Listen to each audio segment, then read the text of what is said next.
दो चीज बताई इसके अंदर, एंकिलोजिंग स्पॉन्डिलाइटिस। अभी एक चीज बताया मैंने, auto immune disorder. Auto immune disorder. तो आप सवाल क्या कह रहे हैं? आप कह रहे हैं कि क्या ऑटो इम्यून डिसऑर्डर ठीक हो सकता है? ठीक है। दूसरी बात आप कह रहे हैं कि क्या आपके शरीर में फाइब्रोमाइल्जिया को मैं थोड़ा सा एक्सप्लेन कर दूं, आपको समझ में आ जाएगा। एक पेड़ में से, एक पेड़ की ना एक हरी भरी टहनी आप तोड़ लो और उसको 15 दिन, 20 दिन, 2-3 हफ्ते धूप में छोड़ दो। आपको दो चीज करना है, टेस्ट करना है बस। जब आपने डंडी तोड़ी तो उसकी लचक कितनी थी, कितना बेंड हो सकता था। उसके बाद 3 हफ्ते उसको धूप में छोड़ के देखो वो कितना बेंड हो सकता है। तो आप क्या देखेंगे, ऑब्जर्व क्या करेंगे? आप भी जानते हैं ना इस चीज को। देखिए, आप लोग बहुत समझदार लोग हैं। प्रॉब्लम यह है कि आपने देख कहीं और रहे, कुछ पढ़ लिख लिया। पढ़े लिखे लोग इतने समझदार नहीं होते। तो आपको अपनी समझदारी को इस्तेमाल करना है, एजुकेशन को नहीं। तो क्या हुआ इन 3 हफ्तों में? वो इसकी लचक, इसका लचक कम क्यों हो गया और सूख क्यों गई? वो टहनी सूख गई। सूख क्यों गई? उसका पानी निकल गया ना। धूप में आपने छोड़ा तो उसका पानी उड़ गया, तो हार्ड हो गई और उसकी लचक कम हो गई। फाइब्रोमाइल्जिया वही है, आपके शरीर का पानी का होल्डिंग कैपेसिटी जब कम होगा, रीजनरेशन जब कम होगा, मेटाबॉलिज्म और वाटर होल्डिंग, ये दोनों को जोड़ दो तो रीजनरेट नहीं होगा और सूखेंगे मसल्स। तो उसको आपने नाम दे दिया फाइब्रोमाइल्जिया। ये ग्रीको रोमन शब्द से आप घबराएं नहीं, पहली बात तो, क्योंकि ये शब्द लगा के आज तक कोई इंसान ठीक नहीं हुआ। ठीक है ना? आपको ग्रीको रोमन शब्द में ट्रेन किया जाता है और कहते हैं कि ठीक नहीं होता, और फिर भी आप लाइन लगा के वहां पे अपना ठीक होने के लिए जाते हैं। तो ये भी सोचना पड़ेगा हमको। इससे ज्यादा समझदार हैं आप। ये वाटर होल्डिंग कैपेसिटी क्या क्यों कम हो रही है आपके बॉडी की? अब इसको मैं दोनों चीजों के साथ में जोड़ रहा हूं, दोनों चीजों को साथ में जोड़ रहा हूं। तो शुरुआत में मैंने क्या बताया, जब आप गलत चीज शरीर में डालेंगे तो इसका मेटाबॉलिज्म गड़बड़ होगा, इम्यून रिस्पांस बढ़ेगा।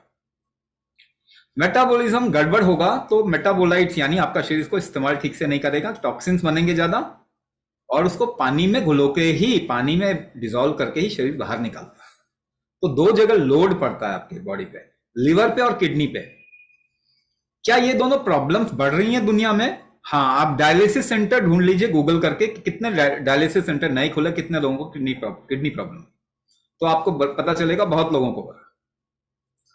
क्यों हो रहा है? क्योंकि लिवर पे और किडनी पे हम लोड डाल रहे हैं जब भी गलत चीज डालते हैं शरीर के अंदर, और इसको ठीक करने के लिए कोई काम नहीं करता। तो लिवर पे लोड आएगा तो वो टॉक्सिन ज्यादा बनाएगा, उसको पानी में आपकी बॉडी डिसॉल्व करेगी और किडनी के थ्रू निकालने की कोशिश करेगी। तो आपके बॉडी का पानी ज्यादा इस्तेमाल होता। तो आपके बॉडी में अवेलेबल पानी, शरीर में पानी में ही मेटाबॉलिज्म होता, पानी में ही बनती है कोई चीज, पानी में ही ट्रैवल करती है। ब्लड क्या है? वाटरी मीडियम है। हॉर्मोन्स भी आपके ब्लड में जाके ट्रैवल करते हैं, और लिम्फ जो है वो भी लिक्विड ही होता है। लिम्फ दो तरीके की मूवमेंट होती है, लिम्फ और ब्लड।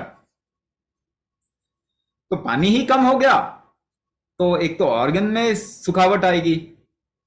ठीक है ना? वाटर कहीं पे आपका अगर इस्तेमाल नहीं हो रहा बॉडी में ठीक से तो ड्राइनेस आता है। ऐसे केसेस आपको देखने को मिलेंगे कि थायराइड के लोग कंप्लेन करते हैं कि भाई हमारी स्किन ड्राई हो गई। डायबिटीज के लोग कंप्लेन करते हैं हमारी स्किन ड्राई हो गई।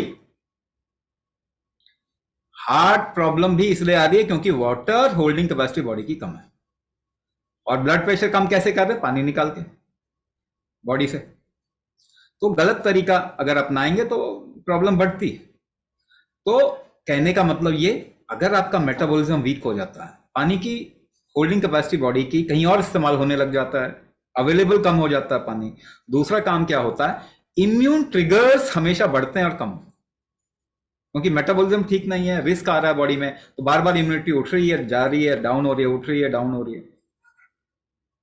इसे ऑटो इम्यून डिसऑर्डर कहते हैं। फिर आपको एक प्रॉब्लम आएगी, इन्फ्लेमेशन आएगा, आप कहेंगे एंकिलोजिंग स्पॉन्डिलाइटिस है और ये ऑटो इम्यून डिसऑर्डर है और ये ठीक नहीं होता। बस फिर क्या करेंगे? तो इसको ठीक कैसे करेंगे? और क्या ऑटोइम्यून डिसऑर्डर ठीक होता है? 100% ठीक होता है, बड़ी आसानी से ठीक होता है। आपको एक एग्जांपल दूं मैं। जब आप बहुत धुआं देने वाले ट्रक के पीछे अगर जाते हैं और धुआं है, पोल्यूशन है, तो आप क्या करेंगे? सांस ज्यादा लेंगे, कम लेंगे? नाक बंद कर लेंगे ना, सांस कम लेंगे, क्योंकि पोल्यूशन ज्यादा है। अगर आप सांस कम लेंगे तो आपकी बॉडी में रीजनरेशन कम होता है, रीजनरेशन आपके बॉडी में कम होता है। अब जरा मुझे एक बात बताइए, वो ट्रक के पीछे ही पोल्यूशन था कि हर जगह पोल्यूशन है? हमने पोल्यूशन बढ़ा दिया, एटमॉस्फेयर का कंटेंट चेंज कर दिया हमने। तो क्या नेचुरली आप सांस कम नहीं ले रहे? चाहे कहीं भी हो, आप घर में हो, बाहर हो, हर जगह तो सेम एनवायरनमेंट है ना, थोड़ा बहुत डिफरेंस।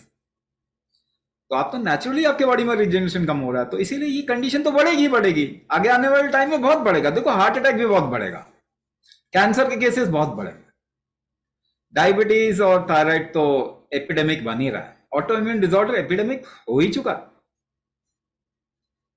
तो पिछले 300 साल में हमने हर एरिया में ग्रो किया, डेवलप किया। एक एरिया में हमने डेवलप नहीं किया, नीचे चले गड्ढे में चलेगा। वो एरिया क्या? हेल्थ। वो हेल्थ है, और उसको कहते हैं बहुत डेवलपमेंट कर लिया हमने, बहुत एडवांस हो गए, मॉडर्न कहते हैं। अरे हम तो प्रिमिटिव हो गए, मॉडर्न कहां हुए? हेल्थ ही खराब कर लिया हमने। तो कहने का मतलब क्या ऑटो इम्यून डिसऑर्डर ठीक हो सकता है? 100% ठीक हो सकता है, 100% ठीक हो सकता है। सुबह ऑटो इम्यून डिसऑर्डर आपका पीक पे है, शाम को बिल्कुल ठीक हो सकता है। डिपेंड करता है आपके बॉडी के अंदर जो फंक्शन हो रहे हैं वो कितने आसानी से हो रहे हैं, कितने अच्छे से हो रहे हैं, बॉडी का फ्लो कितना अच्छा है। अगर if you do an internal work, अगर अंदरूनी काम करेंगे, कुंभक जैसे है, अंदरूनी काम करेंगे तो ठीक कर सकते हैं आप। ऑटो इम्यून डिसऑर्डर बहुत आसानी से ठीक हो जाता है। It might take different amount of time for different people. अलग अलग लोगों के लिए अलग अलग समय लगेगा, क्योंकि जो बीमारी का मोमेंटम अलग अलग है। किसी का 20 साल के, किसी का 30 साल से बीमारी है, किसी का 10 साल से, किसी का 1 साल से ही है। तो 1 साल वाला तो जल्दी रिकवर करेगा, मगर 20 साल वाले को रिकवर करने के लिए कुछ महीने या कुछ साल भी लग सकते हैं, 1 साल भी लग सकता है। पर क्या और कोई ऑप्शन है? क्या कोई और ऑप्शन है apart from working upon this body? तो एक बात और मैं आपको रिक्वेस्ट करूंगा, please don't make a body a criminal. अपने शरीर को क्रिमिनल ना बनाए। लाखों सालों से इसने अपने आप को संभाला है, डिजीज क्रिएट नहीं किया, मगर आप क्रिमिनल की तरह इसके साथ में बिहेव करते हैं। जब ये शरीर वायरस को मारना चाहता है, कोरोना के वायरस को या किसी और वायरस को मारना चाहता है, तो टेम्परेचर बढ़ाता है अपना, जिसे हम कहते हैं फीवर। फीवर 5 डिग्री अगर टेम्परेचर बढ़ाए तो कोई भी वायरस मर जाएगा, मगर आप बढ़ाने नहीं देते इसको टेम्परेचर। आप पैरासिटामोल खा लोगे, उल्टी आएगी, उल्टी बंद कर दोगे, दस्त आएगा, दस्त बंद करो, शरीर को सफाई नहीं करने दोगे। पेन आएगा आपके बॉडी को ठीक करने के लिए, तो पेन काट दोगे, उसको ठीक नहीं करने दोगे। उसके इम्यून को, रेस्पॉन्स को आप सही से काम ही नहीं करने देते। इसको स्ट्रांग करने की बजाय हमने वीक कर दिया। बॉडी ब्लड में शुगर जाता है, डालता है, या डालता नहीं है, ब्लड में अगर ज्यादा शुगर आ गया, प्यास लगा के फ्रिक्वेंट यूरिनेशन करके शुगर निकाल देगा, मगर आप एक मेटफॉर्मिन खा के शुगर को ऑर्गन में घुसा दोगे, ऑर्गन डैमेज हो जाएगा। तो बॉडी को क्रिमिनल ना बनाए, ये बॉडी ही आपको ठीक कर सकता है। अगर इसके रिकवरी मैकेनिज्म को स्ट्रांग कर दें, अगर इसके ऑर्गन फंक्शन को आप स्ट्रेंथ दें, अगर इसके अंदर जो फ्लो हो रहा है ब्लड का, लिम्फ का, हार्मोन का, उसको स्ट्रेंथन करें, तो ये बॉडी किसी भी बीमारी से निकाल देगा आपको। और बॉडी के अंदर काम करने का मतलब आपको कुंभक करना पड़ेगा। बाहर तो आप एक्सरसाइज कर लोगे तो चलेगा, मगर एक्सरसाइज ज्यादा करेंगे और हार्ट कमजोर हो तो हार्ट अटैक आ जाएगा, डैमेज हो जाएंगे आपके ऑर्गन्स। तो पहले आप अपने ऑर्गन का स्ट्रेंथ बढ़ाओ, उसके बाद कुछ भी करो इस बॉडी के साथ में, ये बॉडी हर चीज झेल जाएगा। इसका टॉलरेंस बहुत हाई हो जाता है। ये किया जा सकता है, और ये कुंभक से किया जा सकता है। आप अपने जेनेटिक्स को बदलना है तो कुंभक एपीजेनेटिक ट्रिगर है आपके बॉडी का। तो आपके स्टेम सेल्स को अगर एक्टिवेट करना है, जैसे ऑर्गन रिवाइवल हो, टिश्यू रिवाइवल हो, तो भी आप कुंभक से वो काम कर सकते हैं।